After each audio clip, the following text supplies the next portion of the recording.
No one has greater love than this, to lay down one's life for one's friends. These words from John's Gospel can be used to describe the sacrifice that many mothers make for their children. While there are plenty of moms who have been canonized, Saint Gianna Beretta Molla is unique because she could very well be the very first saint in the modern era who did not become a religious as a widow with grown children.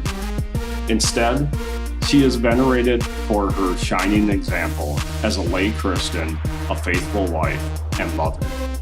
Molla's ultimate Christ-like sacrifice was made during the pregnancy of her youngest child. Rather than aborting the baby to save her own life, she decided to take the pregnancy to full term. This was a decision that caused her death, but spared the life of her child.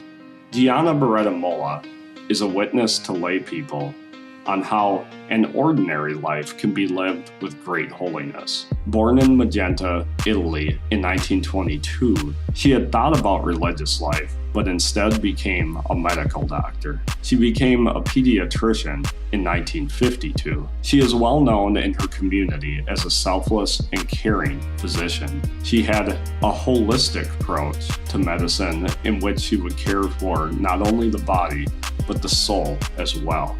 Molla's love of her Catholic faith was no secret to those who were in contact with her. She strengthened many in their knowledge, especially young women. As Gianna served those around her, she waited for her vocation from God. She felt she was called to marriage and to have children, but she didn't get married until she was 33. She wrote the following faith-filled insight that should be instructive to those waiting for God's will for them. What is a vocation? It is a gift from God.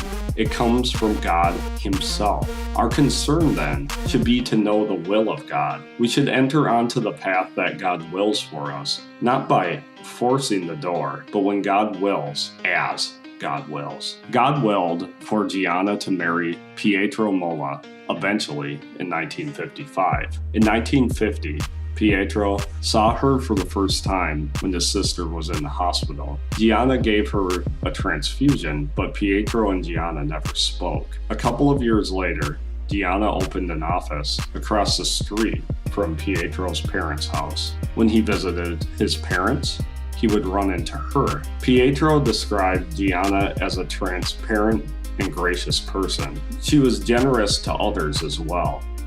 She was well known for her involvement in Catholic Action, a lay Catholic group whose mission is to spread the social teaching of the Church to the culture at large. Gianna embraced her vocation to marriage and took on motherhood gracefully. Gianna and Pietro welcomed their first child in 1956. They had 2 more babies in 1959. In 1961, Gianna was pregnant with their 4th child, but there were complications. Gianna had a fibroma, a benign tumor, on her uterus. The surest way to save Gianna would have required aborting her child before the removal of the tumor. The Mollas refused to do this. Instead, they opted to remove just the tumor and leave the baby alone. Because she was a doctor, Gianna had knowledge of the risks involved. She called for the protection of her child at all costs. Her baby daughter was born on April 21st, 1962. Sadly, Gianna had caught a deadly infection, an infection that antibiotics of today would have most likely cured. She died on April 28th. She was 39 years old. Her never-ending faith in Christ and her self-donation to others are an inspiration to those who are willing to lay down one's life for a friend.